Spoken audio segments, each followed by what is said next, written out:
The following podcast is an exclusive presentation of Project Entertainment Network. Hey folks, Brian Keene here. Before we start the show, I want to take a moment to address you personally. Now, I know we have all kinds of folks who listen to this podcast every week, and some of you want to be writers, but you don't know where to start. You're working, you go to the job all day, and then you get home, and you don't have the time or the money to go to college, right? Wrong. Let me tell you about the National University Online's MFA program. Since 2005, it has helped people exactly like you, working adults, learn the craft of creative writing. What's better? They don't turn their nose up at horror. They're genre fiction friendly. Horror, science fiction, fantasy, young adult, you name it, they'll teach you. You can work with faculty like Lee Thomas and John Coyne. If you listen to the show, you should know who they are. But yeah, horror, sci-fi faculty, they focus in fiction, creative nonfiction, poetry, or screenwriting. The screenwriting faculty are all active Hollywood professionals. I mean, this is an alumni network of over 1,000 graduates. And as I said, National University MFA program is fully online. It's a creative writing program with no residency requirement. They are an accredited, not-for-profit university. Find out all the details at nu.edu. That's www.nu.edu. The National University MFA Creative Writing Program. Thank you for coming to the Project Entertainment Network store. Please place your order. A good choice. A t-shirt for the horror show with Brian Keene. A Manta Method coffee mug. There's more. A Necrocast Icon hoodie. That's sharp. But why on earth would you want Bizonged leggings? Wait. Are you Mr. Frank? The Project Entertainment Network store, stacked with goodies from all your favorite podcasts. T-shirts, hoodies, mugs and more. www.projectentertainmentnetwork.com. There shall come a podcast like no other. Defenders Dialogue with Brian Keene and Christopher Golden. Marvel Comics' original superhero non-team convenes once again. The Incredible Hulk, the Savage Submariner, the Master of the Mystic Arts, Doctor Strange, and a dynamic supporting cast of Marvel superheroes battle against evil as the Defenders. Without further ado, true believers, here's your hosts, Brian Keene and Christopher Golden. Excelsior! And welcome back once again, true believers, to Defenders Dialogue. I'm Brian Keene. And I'm Christopher Golden. And Brian, firstly, Excelsior. And secondly, I gotta tell you, aside from our favorite runs in the Defenders series, this is the best thing we've read in doing this show. Oh, I agree. Absolutely. You mentioned our favorite runs, and if you're a longtime listener, you know what those are. Steve Gerber, David Anthony Kraft, J.M. DeMatteis, and it makes sense that it would be J.M. DeMatteis who would write this. This is a character he co-created with Don Perlin. We're, of course, talking about the Gargoyle. And yeah, it's a fantastic miniseries. Gargoyle issues 1 through 4. Published in 1985. Yeah, now, I also want to say, so firstly, when I say the best, I mean if I made a list, obviously my favorite is the Six-Fingered Hand story. There are probably a couple of other arcs within the Defenders, but I liked this as well as, or more than, almost anything in the monthly Defenders comic. Rereading this, I was like, all of my affection for this character, it turns out, comes from reading this miniseries. And I liked him in the pages of the Defenders. I also want to say that I believe in the last episode we mentioned, and I did mention Gargoyle on the last Three Guys with Beards, we mentioned that this had not been reprinted. But folks, if you have not had access to these issues, if you haven't gone back and picked up the miniseries or what have you, Marvel is doing a new volume of Defenders, the Defenders Epic Collection that wraps up the Defenders. It's called, I believe, The End to All Songs. And that will include, it comes out in a few months, and that will include the Gargoyle miniseries. Oh, that's great to know. That's great to know. Yeah, so I looked it up just to make sure. But yes, this 4-issue miniseries is in that collection. So if you're listening and you haven't had a chance to read it, that's a great opportunity to do so. That's fantastic. We should call this episode Gargoyle Gab rather than Gargoyle Defenders. Gab. Yeah. Well, no, but we're not gonna. Gargoyle is a defender. So we're gonna continue with that, and we're not changing the title. We're not. To the Champions. But yes, within the confines of this episode, we'll call it Gargoyle Gab. So the thing is, Brian, this is like I don't think we necessarily need to go through page by page as we often do, but we should just sort of talk about it, as we sort of flip through. The first thing I want to say is the cover of issue 1 is by comics legend Bernie Wrightson. Yep. And it sets the tone for what comes afterward. The art on all 4 issues is by Mark Badger. And the opening is beautiful. It is. 4-panel grid, which you hadn't seen a lot of in comics up to this point. We've talked on the show before about in the Bronze Age, everything was so compressed, and you could have 15 panels on a page versus today where you might have 2. But we start to see that style developing here with this 4-panel grid and in Manhattan, and Gargoyle sitting outside a funeral home. Go ahead, sorry. Yeah, and we come to find out the body of an elderly woman inside. It's his long lost love, his childhood sweetheart. What is her name? Elaine? Yeah, Elaine. Yeah. This is a woman who he loved long before Dolly. Yeah, and the first 4 pages are this absolutely beautiful, rain-swept night of lightning storms and no dialogue. Until on the 5th page, he's inside. He's actually gone. It's the night before the wake, and he's gone and found the body that's been prepared for burial, and he's sort of cradling the body and stricken with grief. And then the funeral home director comes in and discovers him there. Right. And then he goes out. The police are there, and we see some of the best Gargoyle art we have seen, Brian.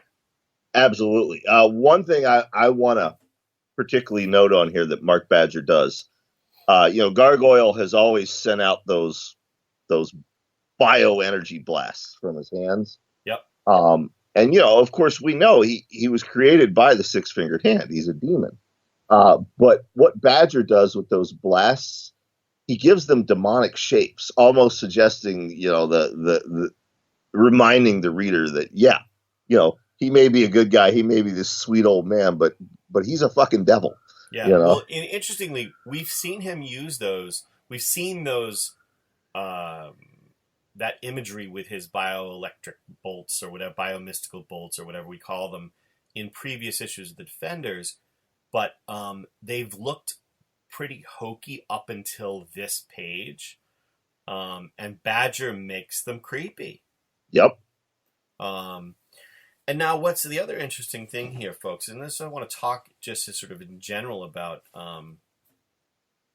this. Well, let's, we can first talk about Issac Christians, because DeMatteis gives us a history, gives us the backstory about Issac, and he got involved in the occult.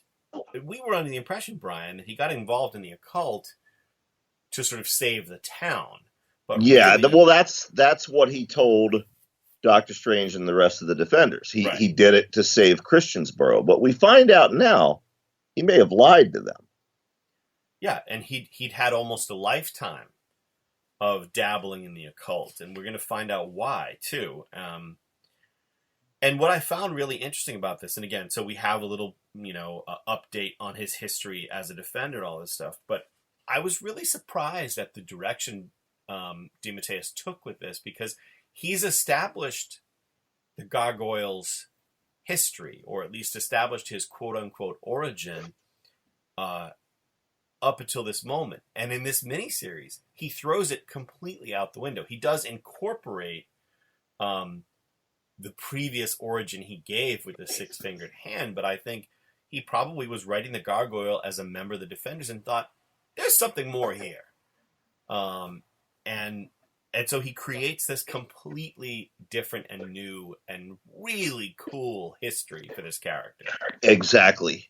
And it's unfortunate that this Gargoyle, this Issac Christians, they haven't really done anything with him at Marvel. I mean, yes, in continuity, we're talking about this miniseries after the end of the Defenders main run. We know what happens to Issac. If you listen to last week's episode, right. You know. But of course, they do bring him back to life eventually. But he's basically the Alfred to Damon Hellstrom's Bruce Wayne. And so much rich characterization and backstory that DeMatteis crafts here in these 4 issues.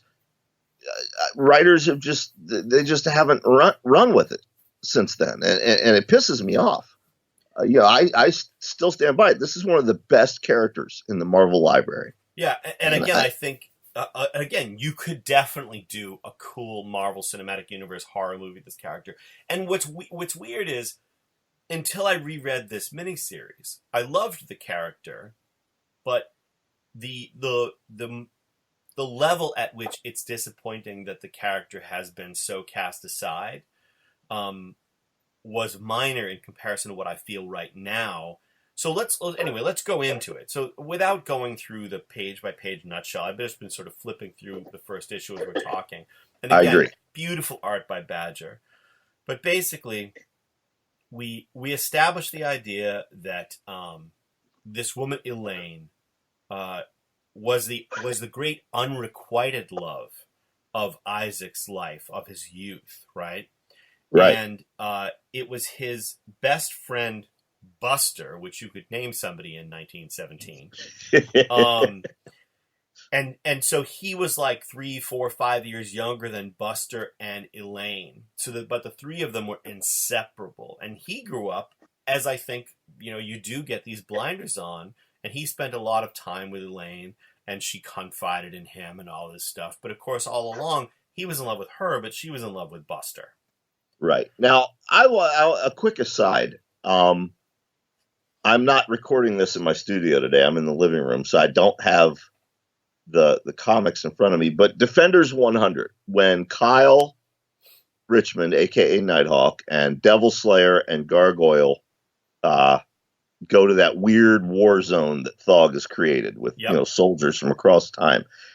Isn't it Buster that appears before Isaac? That's probably the case, yeah. Okay, then I want to know, Prize Marvel, because Don Perlin drew Buster as very short and ginger and freckled, and Mark Badger draws him here as looking like Errol Flynn. Yes, he does. Errol Flynn is the comparison, yeah. Yep. And Isaac has a very weak mustache as a young man. Yes, he does. As an old man, his mustache is formidable, but as a young man, his mustache is regrettable. He looks like a World War I porn star. Basically, through the tintype. Right. I mean, basically, to put it in a nutshell here, Buster and Isaac are very much Bucky Barnes and Steve Rogers, particularly the Marvel Cinematic Universe version. Yes. If you've seen the movies, Bucky is athletic and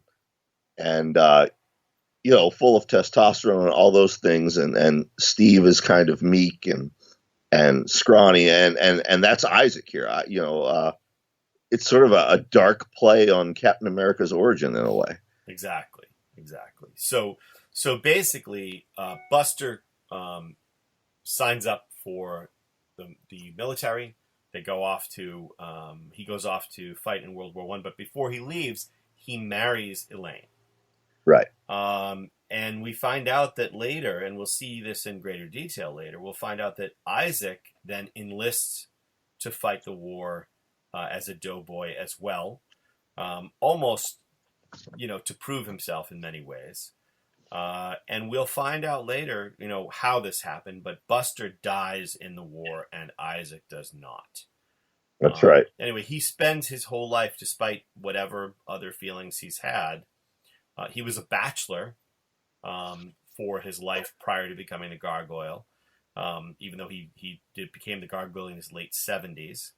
And basically, I don't want to say he stalked Elaine, but he kept tabs on Elaine their entire lives. He never went and approached her. He never confessed his undying love for her, anything like that. He basically watched her from afar and remained a bachelor.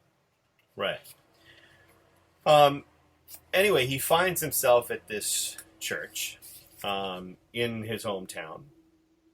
And then a very strange thing happens. He's attacked by what appears to be some kind of eldritch energy. Points for eldritch, Brian. And he's grabbed by this eldritch energy, and it flings him through the stained glass window, casts him out of the church into the storm, where he is surrounded by what appear, at the moment at least, to be strange ghostly women manifested from this same eldritch energy, one of whom looks a lot like Elaine. Right.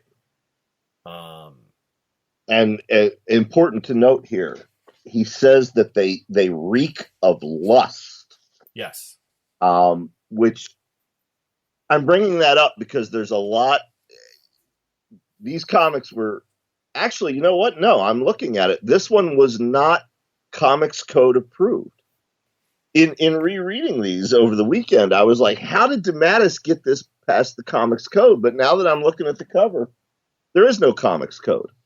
Well, there's no, there's nothing. I mean, they talk about lust, but there's not anything. Well, without spoiling it, I'll wait till we get to it. But these ghostly women were created for a purpose. Yeah, exactly. And I wondered how he got it past the code, and sure enough, there is no code. Okay, that makes sense. Never mind. Yeah, they were created for a purpose. Similar to dolls made in Japan. Yes. There you go. But in any case, they're attacking Isaac, and then Brian, a figure comes out of the darkness. The person behind this attack. And it's startling who that figure is.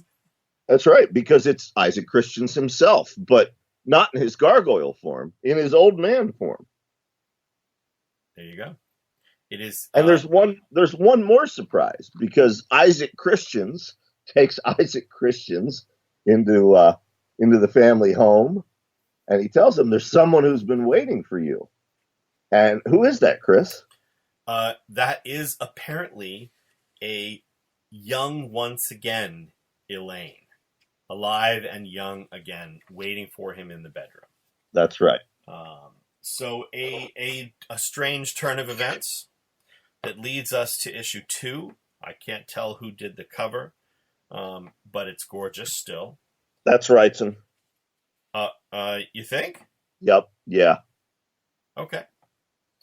I'm almost positive that's right, son. Okay. So in issue 2 of Gargoyle, again, resets us, gets us back to where we were, and it's narrated at the beginning by Isaac. He's in Christiansboro, which is in the state of Virginia, by the way.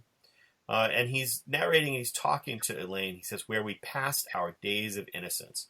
You know what's interesting too, Brian, for me, one of the reasons I think I appreciated this so much is I spent a lot of time watching Turner Classic Movies. Right. And so, all of this stuff about the era that has passed, is very interesting to me. You think about the time this was written in the 80s, which is difficult for me to admit was, 40 years ago? No. 1989 was 30 years ago. Yep. So this was probably 35 years ago. And 35 years before that was 1950. Yep. So that's the thing I always try to keep in perspective, right? So in 1985, for middle-aged people, 1950 seemed like yesterday. So I always try to think about that stuff when I'm reading this. Anyway, so it's a great opening. You turn the page and you have this fantastic splash page, with the Gargoyle just yelling, "Why?" And again, Badger's art is terrific. It is. It is. And we find out that old man Issac Christians, not Gargoyle, but Issac Christians in human form, is sort of a lech. He created these female forms to experience the pleasure of the flesh.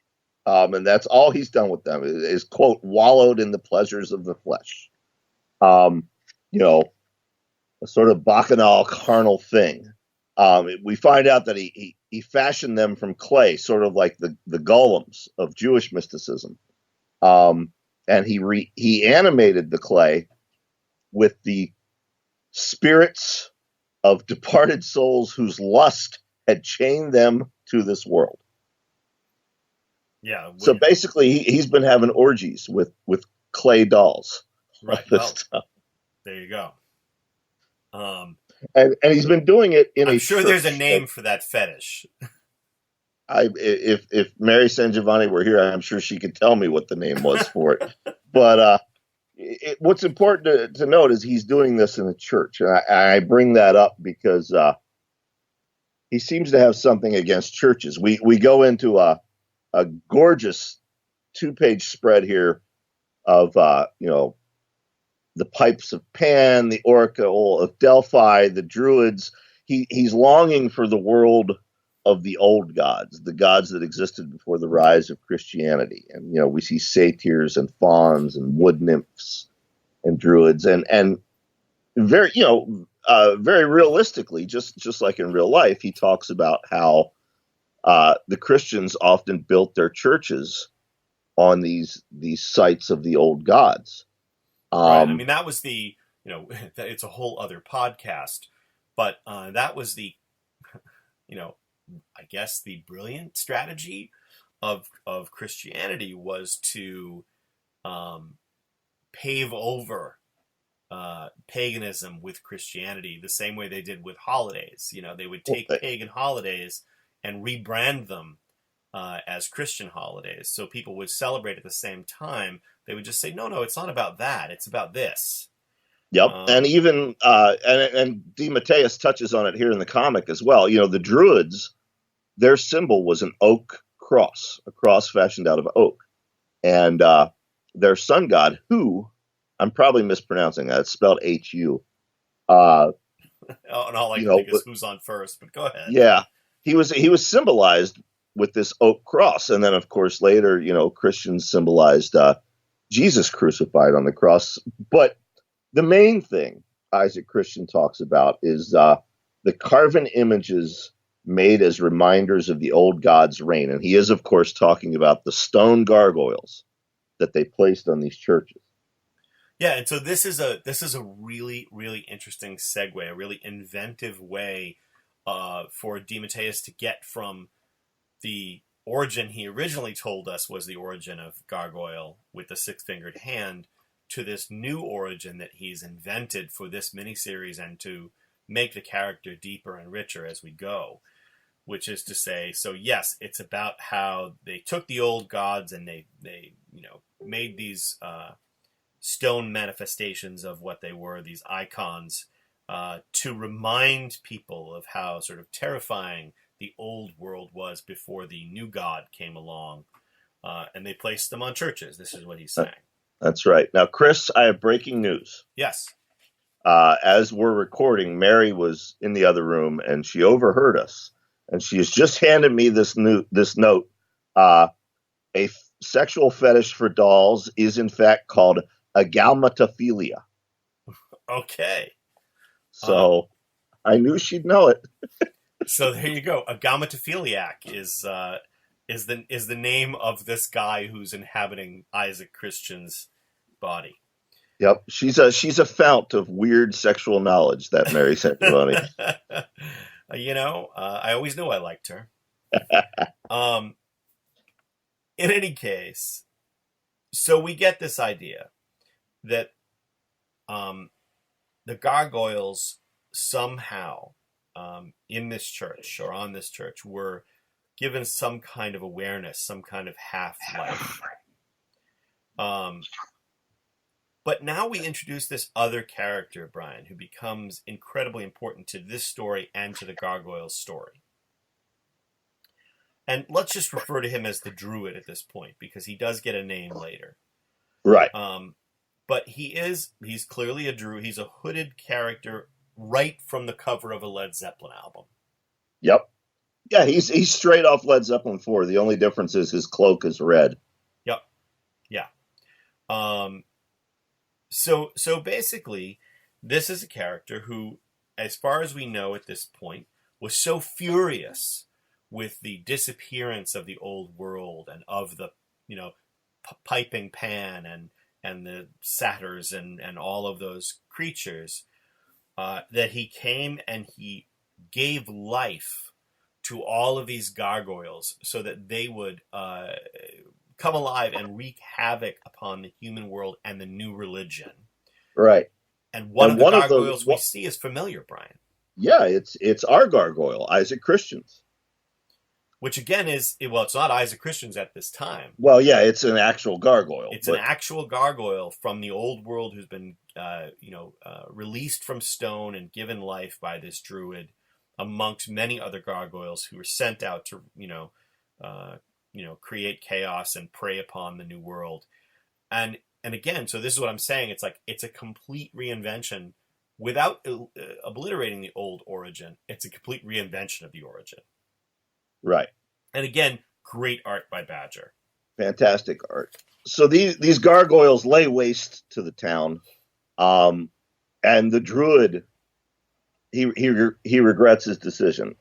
He's anguished by it, and so he turns them all back into stone. But one of them escapes. One of them's will is too strong, and he escapes, and that is, of course, our gargoyle. Right. And we find out that in the years hence, for centuries, he's haunted the peripheries of the fleshling's world, hugging the shadows, stalking the innocent, growing bolder, walking among men as a man, mocking all that is human, savoring the pleasures of the flesh. And we find out that, he burns bright with 1,000 passions. But burn is all he can do because as a gargoyle, apparently he has no genitalia. Yeah. That's the implication, folks, is that the gargoyle himself has no junk. Yep. And really, really wanted some junk. There was no Santa for him to ask for junk from. And so he became angrier and angrier. Yeah. And then DeMatteis, he loops it into the Defender's origin that we know.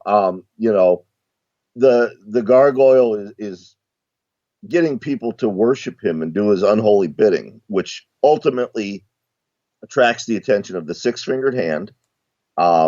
He joins them as an equal, but they treat him as a slave. Well, and again, they told him he was coming on board as an equal. Right.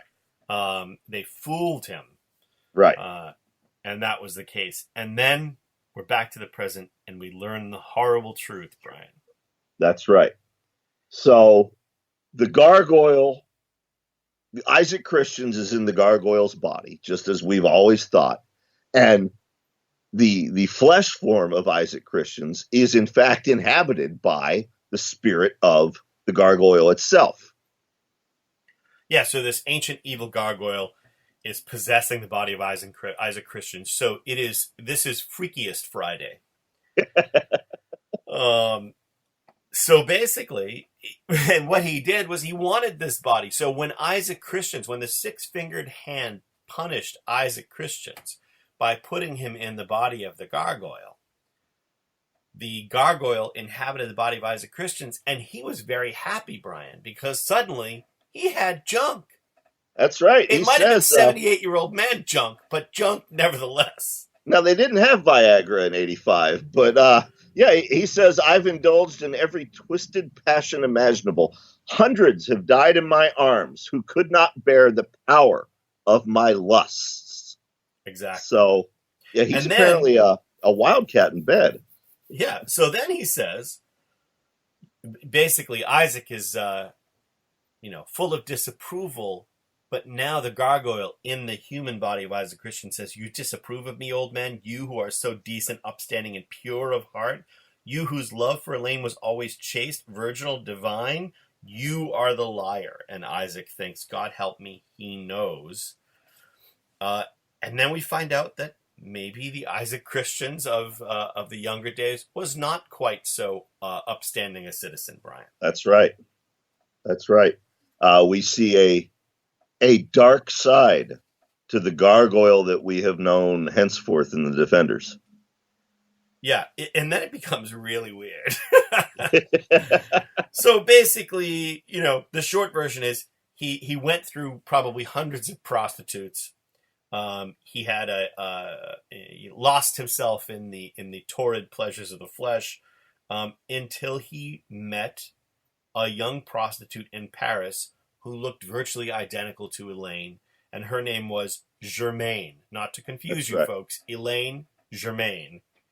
That's right. And now this really seems like a Turner Classic Movies pre-Hays Code movie, particularly when you get to the panel of Isaac engaging in his apparent foot fetish with Germaine. Folks, if you're listening to this podcast, you probably think I'm making that up, but Brian can vouch for me. I will, as I do every week, in addition to being available on iTunes and Spotify and elsewhere, I post Defenders Dialogue to YouTube. I will include a panel of Issac Christians engaging in his foot fetish with Germaine.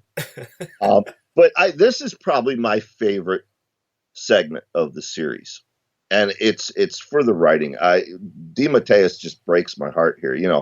Isaac, he cries and begs Germaine to come away with him, and she won't. So he steals money to monopolize her time. She's using him for money. He says, I demean myself. I was in love, but not with a woman, with a memory, with a reflection, with my own lust. I was a fool. And it shows him, he's threatening Germaine's other Johns. He's got a knife to one guy's throat. He really goes all the way down the downward spiral here for this woman. Yep. And then we get back to the present. He's thinking how much it hurts to remember it, to face the fact that he had done all these things, to see the reality, the horror. And again, like I think about this, you think about the sweet old man who has been the sort of kindly, grandfatherly character in the Defenders, and whose love with Dolly is so pure it might as well be an American Gothic, only he's a gargoyle. And then you get this history of who he was before. And again, it just underlines for me why I love this miniseries so much. Yep. There's a fullness to this story that, again, is great. And this is so worth revisiting. I would love to see someone who really knew what they were doing. I'd love to see Donny Cates come in and do a miniseries with this character in the current Marvel universe, I'd vote Cullen Bunn. Or Rachel Cullen. I'd love to see Cullen do it as well. Or Rachel Autumn Deering. I think she could do it too. Yeah. Or J.M. DeMatteis. Or, yes, there we go. Anyway. We go back. So, Isaac is in the church, and he's having this moment of crisis, and then suddenly he's attacked. He's attacked by a shit ton of gargoyles, Brian. That's right. Ones like him who escaped into the night, into history. Yep. So he's fighting them, and he gets outside, and he says, I stand alone. I won't run. The horrors won't win. I'll face them. I'll stop them. And he runs toward a hooded figure that we think for a moment must be the druid, but it turns out to be Elaine. That's right. And she says, please don't leave me. I don't understand what's happening, how I can die, then be reborn, how you've become what you are. I'm frightened and I need you. And then he calms down. Okay, I got this. I'll take care of you. And then the gargoyle inhabiting Issac Christians comes out and says, okay, we're going to go inside. Anyway, the short version of this is Elaine is pleading with him. He wants the body of the gargoyle back. Yeah, he realizes that, Isaac's mortal form is old, it's limited, it's dying. Mm-hmm. So he wants to, he's had enough using his junk, and he now wants to rejoin his brothers and become a gargoyle again. He wants to rejoin his brothers and become their leader. He wants to become the gargoyle again, so he can create all kinds of new chaos. Yep, and he tells Isaac, he says, let's swap bodies, and I'm not a heartless man. I took Elaine's spirit from the realms of the dead and had it inhabit this body. You and Elaine can finally be together. All we got to do is switch. Right. And then in a gorgeous series of pages, we see the occult ritual. They do switch, and the gargoyle is now in his body again. Issac Christians is in his human body again, and the gargoyle is yelling, at last, at last. He rushes off with the other gargoyles, and then Elaine decks Issac Christians and calls him an idiot, Brian. And then we have a revelation, which is... It wasn't Elaine. It was Germaine. All along. It was never Elaine. It was the heartless and brutal Germaine who had ruined Isaac's heart before. And then we're left with one image of the Led Zeppelin druid just saying the word no, and it says next, hope. So then we move on to issue 3. That's right. Yeah, and again, just a reminder, I keep saying it, but I just love Badger's art in this, and in fact, I'm going to probably pick up that, Marvel should really be paying us for this. I'm probably going to pick up that Epic collection, even though I own the issues, because I'd like to see it on nice paper. Right. As opposed to the paper. And again, the second page, the splash page here of the gargoyle is so nice, man. It's fantastic. Basically, he's perched atop a church watching as his other gargoyles just decimate a small American town. They delight in destroying everything. They desecrate the church there in town. And yeah, as you said, there's a wonderful splash page of him just watching all of this in glee. Yeah. So we get the gargoyles, causing trouble. We get the druid sort of walking toward the home or the church, the ruin of the church where all of this has taken place. We get Germaine actually being kind to Isaac and basically saying, hey, look, it is what it is, man. Like, you're old. You're a lot less appealing than you were back then, but I'm a ghost in a body that used to be made out of clay, so we might as well make the best of it. Isaac is pissed. He tries to use biomystical bolts against her, but of course he doesn't have them anymore. She calls him an idiot and punches him again. And then she rails on him. Then we see that Germaine really has not had a change of heart when she says, you were always a weak-willed, pathetic little creature, Isaac. You were always...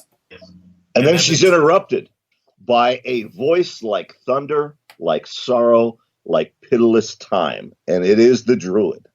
Exactly. Now, I don't speak Gaelic, do you? No. So we have no idea how to pronounce this name, correct? I think we could say Derwidden. Derwidden. Let's just assume that it's that. I think let's just keep calling him the druid, because that has much more gravitas than Derwidden. Okay, fine. The druid. But not to be confused with Dr. Druid. Exactly, yes. The druid shows up and tells Germaine, get out of the way. He has to speak with Isaac, and she cowers. She recognizes the power of this newcomer. Yes. And then the druid goes, and to heal him, to heal Isaac, he puts an amulet around his neck. Made of mistletoe. It's a mistletoe leaf. It is. And mistletoe had a great deal of power in druidic magic. And when he does put this on Isaac actually can now see the environment around him, and actually Germain can as well. He sees what it was like in one of these forests in the days when those creatures we've discussed, were free to roam in the days of the Druids, basically. Right. And then, should we get his name again? He asks, Germain asks him, and he says, "I am Druidin, I am the past." And then we cut away for the moment to the That's Gargoyle. right. To the Gargoyle, the son of Pan. And he's telling basically Earth, send your police, your armies, your entire world against me. It will make no difference. And yeah, I mean, he's running riot over this town. And he's saying, "I'm a disciple of the old gods." He goes to another church. "I claim this church as my own. Yeah, I this smell is the blood of the lamb." Great line of dialogue there from DeMatteis. "I smell blood, the blood of the lamb. Drive him out." Yeah. It's. Yeah. And then we get a little bit more of a history lesson from the Druid, that basically he's talking about, what it meant to follow the sacred way, in capital letters, the sacred way. It's been distorted by time, buried by the new religion that stole humankind's heart. Britain and Gaul were home to us those long centuries ago. We were the men of the oak, the wise ones, scholars and physicians filled our ranks, astronomers, poets, musicians. We were the keepers of the divine secrets, mediators between men and gods, children of the heavens. He goes more into it, and we learn about, and of course he says, we revered the fairies, gnomes, and undines. We denied death and embraced resurrection. Our sacred symbol was the oaken cross. With mistletoe and a serpent's egg, we could cure almost any illness. Yep. Salvation was the Druids' goal. Obliteration of evil, the Druids' means. Sounds a lot like the religion that replaced paganism, doesn't it? Exactly. Only with superheroes in the form of Hu, the sun god, and Caradwyn, his wife. That's right. So we get that bit of history. Then we get the story of this particular druid. His soul was full of shame because he couldn't turn away from the temptations of the flesh. There was a woman he loved as much as he loved Hu. So basically, he was a druid priest who broke his vows. He set out on the ocean, and a storm swamped his boat. He was swept overboard and dragged down. And then something else happened that, separates him from the others. He was rescued by sea sprites, Brian. That's right. Now, see, people, you thought this miniseries was going to be a little bit more straightforward, but it's fucking weird. Yeah, no, I mean, he delves deep into paganism here. The sea sprites, and basically they take pity on the druid and they spare his life. And he lives through the eons. The Romans conquered Britain. Then the Romans are conquered. Still he's asleep. His pagan gods die screaming, and he stays asleep. When one day he awakes at last, he finds a new world standing in place of the old. He grieved, he grew bitter, he went mad, and that takes us back full circle to when he first released the gargoyles. Right. So when he first awoke and walked the earth and saw what was going on, he was disgusted and furious with the way that humanity had turned away from the old gods. But once he committed that act of releasing the gargoyles and he saw what they did to people, he regretted it, and he transformed most of them back into stone before some of them escaped. Right. Yeah. Then we get a whole bunch of other backstory, Brian, that I'm not sure is pertinent. I don't think it is either. I think we can skip that. Yeah, I mean, it's about Isaac and his search for occult knowledge and how he discovered various things and what he built himself up to be the person who was able to, work with the six-fingered hand in Christian's bro when we first ran into him. Right. Are you reading these in floppy or collected volume? In floppy. Okay, so you are also looking at the ad here opposite that for Bonkers Fruit Candy. Yeah. Now, are you familiar with the conspiracy theory of the Mandela effect? Sort of. Where literally tens of thousands of people seem to remember Nelson Mandela dying in jail, even though you and I know he was released. Or they remember Darth Vader very specifically saying, "No, I am your father."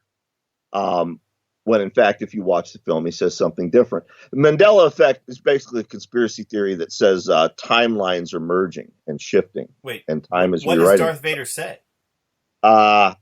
I don't know. I'd have to sit down and watch the movie again. But anyway, I have no memory of Bonkers Candy, and yet here I am faced with an ad for it.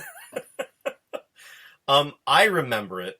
Do you? So we may come from different timelines. Different timelines, then. See, okay. I rather than the Mandela effect, I think of it as the Berenstain effect. Well, that's a part of it. The spelling of Berenstain Bears is one of the main staples of the Mandela effect. I still insist it was fucking Berenstain. And that's how you remember it, correct? 1,000%. And yet, if you go and look, I also want to know why Bonkers ad has what really appears to be Scott Edelman in a dress selling the candy. Now, see, it's funny you should say that because to me he looks like, and again, you have to really be our specific age to know what the fuck I'm talking about. But he looks like Tom Davis of Franken and Davis SNL fame. Yeah, that's good too. Again, like, folks, if you aren't literally within 6 months of being born at the same time as me and Brian, you don't know what the fuck I just said, but there you go. So anyway, yeah, Isaac wanders the world. He ends up in the Far East, where that's when he really begins to discover mysticism. I don't know how much of this we want to. Yeah, I don't think we need to go too much into it, except to say that, this is the kind of thing that was so influential for us. It's the kind of story we both write and would continue to write today, and so once again, it's just sort of so in our wheelhouse. And what I loved about this is it is so set apart. You don't need this story to take place in the Marvel Cinematic Universe. Marvel Universe. You don't need the Defenders. You could have done this whole story as a independent miniseries. It's got no other relation to the Marvel Universe, but it's so great. Exactly. So basically, the Druid tells him, the two of us are responsible. We have to stop the Gargoyle. And Isaac says, well, you've been trailing him for centuries and you haven't done it. How can I help? I'm just an old man again. Yeah. But the Druid convinces him. Yeah. And basically says it's okay. We'll do it together. The Gargoyle gets the pipes of Pan, and by playing those pipes is able to summon, nymphs and gnomes and undines back into the world, at least into this town. The Druid insists that he and Isaac together can fix this, but he does insist that Germaine come along. He says, she stays, I have my reasons. Now come, he is waiting, meaning, of course, the Gargoyle is waiting. Which brings us to the final issue, issue 4. That's right. I was trying to see who did the cover, but it's not signed anywhere on it. Definitely not Wrightson. Yeah, definitely not. But yeah, basically, we open with the Druid and Isaac and Germain / Elaine going to the town where the Gargoyle has resurrected all the pagan gods of old. Right, which is Blackston, Virginia. Now, I know Christiansboro is invented, Brian, but you're familiar with this area. Is Blackston, Virginia a real place? Not that I know of, no. Okay. I didn't think so. No. Anyway, they get there, and the Gargoyle greets them. Doesn't try to kill them. Comes in, sort of shows them what's going on. Isaac begins to have... so the Gargoyle says, gather round Undine's gnomes, salamanders and sylphs. Come, Jack of the Green. Come, Sheila Nagig. Spread wide your arms and bellow with joy. Our long-departed brother has come. So the Gargoyle isn't attacking because remember that the Druid is the one who set him free. And as far as he's concerned, this Druid should want the same things that he wants. Right. And then the Druid shouts, no. Yeah, the Druid tells him, the Druid world was night magic and holy mystery, worship and reverence. We struggled to embrace light, life, and truth. This is debauchery, corruption. This is everything we rejected. Yeah, this is wrong. And then, it does not go well. The Druid is downhearted. And Germain says, Isaac, he needs you. Go to him. And the Gargoyle mocks that. Yes, Isaac, if you've got the courage, go to him. And we go back and forth, and I think this is interesting. We should at least mention that we're cutting back and forth here to some of Isaac's memories of World War I. And Isaac remembers himself saying, courage is a lie, Elaine, told by old men to young when they send them off to die. Right. Which is unsettling. It is. It is. They end up, after a battle, the three of them end up fleeing. And they make it out to the forest, where the Druid tells them, the sacred oak protects this place. We're safe here for the moment. And then they find themselves in front of a church. Right.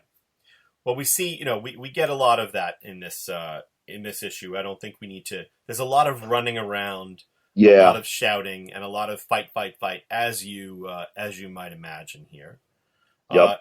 And so the Druid and Isaac and Germain find themselves, trapped in this church, but protected by the sacred oak, at least for the moment.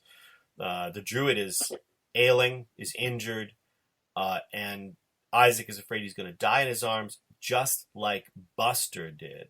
And now we get a flashback in which we learn that on the battlefield, basically, when all of his other men were killed, Isaac ran. And while he was running, he ran into one soldier who came out of the woods, who was going to be able to help him, who was just as heroic and handsome as ever. It was Buster. That's right. And I gotta stop you for a moment, man. I know we talked about this with DeMatteis when we had him on the show, and I know we talked about it repeatedly during Devil Slayer's Spotlight issues. But I other than Garth Ennis, I can't think of another comic book writer who captures the absolute pathos and humanity of war better than J.M. DeMatteis. This whole section, and we don't need to go into it all, but there's a sequence here where young Isaac is at the end of a bayonet held by a German soldier who's not much older than him and just as scared. And just the writing, it captures it perfectly. Maybe DeMatteis was a soldier in a past life. I don't know, but he really taps into that so well. Well, but again, also taps into it so well. But remember, grew up and wrote this in an era where, again, even in 1985, this was almost 70 years after the events that he's just describing. It's 65 years later. But, 65 years is a long time, but it's not that long. Right. So we just have to sort of keep all of that in mind. And so he was writing this in an era where this was not the kind of history he's talking about, was not as ancient as it feels like to us now. Right. He does a phenomenal job. Phenomenal. But anyway, Buster shows up at the last minute, shoots the German, saves his childhood friend, and the two of them take shelter in a farmhouse that's, dangerously close to collapsing because it's been shelled. They're inside, and the Germans show up, surround them, and begin shooting into the house. Yeah, and the short version of this is that partly to save Isaac, and also I think partly because this is just what he does, Buster decides that he's going to rush out and try to attack the Germans that are outside the house. He expects Isaac to join him. Isaac freezes, Buster dies, and fortunately for Isaac, moments later, other soldiers arrive. American voices are heard outside. There's a hail of bullets, and Isaac survives. So he has survivor's guilt from this as well.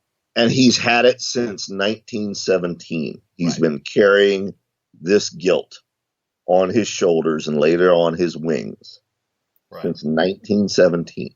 And he thinks, in the present, he thinks the Druid has died, which is what has sort of triggered all of these memories. But then the Druid rises. And he says, as I lay depleted, perhaps dying, I felt something enter me, a light, a warmth, a spirit. And he looks up at the crucifix hanging on the wall of this church, and he says, who? That being H.U., right? Who is his god. And he sort of realizes, at least from his perspective, that there is a through line from the old gods to the new, from the old faith to the new. And he decides he must go out and face what's going on outside, to sing the song of the old gods and the new, to overcome weakness and find atonement. And it's Germain, miraculously, who tells Isaac, you can't let him go alone. And Isaac says, since when are you so right? He goes out, the Druid goes out, and he basically lays waste. He returns all of these creatures to where they belong, basically. They vanish. And he promises, the Druid basically says, he's going to join them soon. That's right. They fight, and the Gargoyle is defeating the Druid, and Isaac rushes in, and we get 2 panels of them fighting with very little dialogue. The Gargoyle and Isaac, hand-to-hand, face-to-face. Yeah, and at the end of it, the biomystic energies, there's so much of it that they have now switched again. Isaac is back inside the Gargoyle's body, and the Gargoyle's spirit is back inside of Isaac's human form. And now inside the Gargoyle, Isaac knows that the only way he can end this is to destroy his human body, to kill the Gargoyle, who now resides in his human body, which he does. And then he says, is it murder, Elaine? In his brain, he's thinking to his lost love, is it murder, Elaine, or is it suicide to slay yourself and save the world? And in fact, with no body left, the Gargoyle becomes a gargoyle once again, just a stone figure. The Druid says he's at peace now, and the Druid sort of wanders off into the forest where he belongs. We don't know if he still wanders the Marvel Universe, Brian. We don't know. We should find out. Cullen, I know you listen every week. That's your job this week. Pitch that. Yeah, Cullen Bunn. Because I have to say, this Druid is way cooler than Dr. Druid ever was. Very much so. Very much so. In fact, the first page it should open with Dr. Druid, and then this dude should walk in and just slap him across the face and say, "Go to your corner. Go sit on the naughty step." So yeah, the druid wanders off, and then we find out that Elaine, her spirit, has also been inside this doll the whole time. Her soul was tethered to the earth by Isaac's feelings for her, which I think is interesting. You know, whether you believe in ghosts or not, the idea that his pain and guilt. Yeah, that the pain and guilt has kept her spirit from moving on to whatever is after this, and she's essentially been a ghost all this time. So when the gargoyle drew Germain's spirit down into the golem, Elaine joined up with it, and she was submerged, and it took time to fight her way up to the surface. Yeah. So now Isaac, in his gargoyle body, embraces her. A breeze kicks up, and she becomes nothing but sort of wind and blows away. And basically, he says, Elaine, he's about to tell her he loves her. She says, "I know." She blows away, and he says, "That's all I ever wanted. I just wanted you to know." And then the narration, he says, "Alone, a monster, a man. The demons are dead at last. The time of mourning has passed." He picks up his corpse, the corpse of his human body, and begins to carry it away. And the narration is, "The war is over." Yep. And that's the end. That's the end. And wow.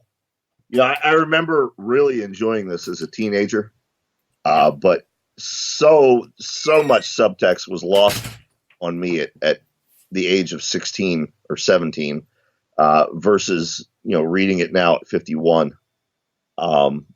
Just phenomenal work by both the writer and the artist. Just wow. Yeah. No, it is. I mean, it is so much better than I remembered enjoying the hell out of it, but I just blown away. It's really moved up in my estimation, and I wish I had understood it better at the time that I read it.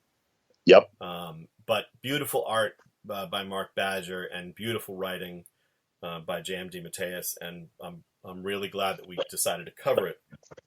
I am too. Next week, Brian, we move on to something a little bit different, though. Yeah, speaking of what we're covering next week. Now, as we said, but you know, I know people skip around when they listen, so let's recap that for people. This show is always going to focus on the Bronze Age stuff, the 70s and 80s, the stuff Chris and I liked. Yes, the Defenders lived on in other incarnations. There were some terrible ones, like Eric Larson's take on the Defenders. There were some fantastic ones, like Cullen Bunn's take on the Defenders. We're not going to focus on those simply because they're not Bronze Age. But we are breaking that rule slightly next week. We're going to talk about Defenders Indefensible. It's a 5-issue miniseries, much like the Gargoyle one. The reason we're covering it is because it does feature both J.M. DeMatteis and Keith Giffen's return to the Defenders. It's one of my favorite Marvel miniseries ever. It brings humor back to the book, which is something we didn't have for a long time. So we will be covering that next week. And then after that, Chris, what are we on to? Oh, after that, my friend, we are on to the Champions. Folks, I'm giving you this opportunity again. You have a week to get Defenders Indefensible if you want to stick with us on that. And you should get it just because Hulk gets laid. If you ever want to see the Hulk get laid. And I must say that the Champions is right up there with the weirdest of the Defenders. It's a book that it shouldn't have existed. I still don't know why anybody thought it was you can understand why, Brian, they decided at a certain point to say, oh, well, we have these 4 incredibly popular and incredibly powerful characters in the Marvel Universe. it makes sense that we could have a threat that would bring them together, and the non-team idea was born. That makes sense. Right. But when they decided to do it with other characters who had a certain level of popularity but didn't have their own book and make them an actual team, that being Hercules, Black Widow, Ghost Rider, Angel, and Iceman, that didn't make any sense whatsoever. The existence of the champions as a team doesn't make any sense whatsoever. But I loved it, and I can't wait to hear your reaction to it, Brian. Absolutely, man. Absolutely. So, all right, folks. Well, if you enjoyed this show, just a reminder that Chris does a show every week called Three Guys with Beards. He mentioned it earlier in this podcast. I do a show every week called The Horror Show with Brian Keene. Both of those are available wherever you listen to Defenders Dialogue, be it iTunes or Spotify or Stitcher or iHeartRadio or YouTube. And they're all made possible by the Project Entertainment Network. If you enjoy Defenders Dialogue, you know what else you'd enjoy? Father's Day is coming up this weekend. Get Dad a Defenders Dialogue t-shirt or coffee mug or bumper sticker. That's what he would enjoy. And you can do that at projectentertainmentnetwork.com. Absolutely. Well, you know what I say, Brian, every time? I say, Excelsior, true believers. Excelsior indeed. We will see you next week, folks, for Defenders Indefensible. You're listening to American Top 40. More tragedy in the news today. Kim Kardashian has a new baby. What the hell? There's nothing good to listen to. Hey, wait, what's this? Anything moist. You gotta roll that out. See, it makes me do weird things. I don't like it. God damn it. I'd be going down on myself? Shit. Hey guys, it's Bill, Mick, Maya, and Junior from the Unsupervised Podcast. check us out every Thursday on the Project Entertainment Network. Take a break from the stress of the world and come have a laugh with or at us. Bill. My Favorite Story, a podcast author anthology featuring short fiction from the hosts of the Project Entertainment Network shows Three Guys with Beards, Jim Moore, Jonathan Maybar, and Chris Golden, Tom Clark from Necrocast on Brian Keene of The Horror Show, Chuck Buda, and Armand Rosamilia of the Mando Method, Mary San Giovanni of Cosmic Shenanigans, Jay Wilburn from Matters of Faith, John Urbancic of Ink Stains, Biz Ung's Mr. Frank. Available on Kindle and in paperback and through the Project Entertainment Network store. www.projectentertainmentnetwork.com. This has been an exclusive presentation of the Project Entertainment Network.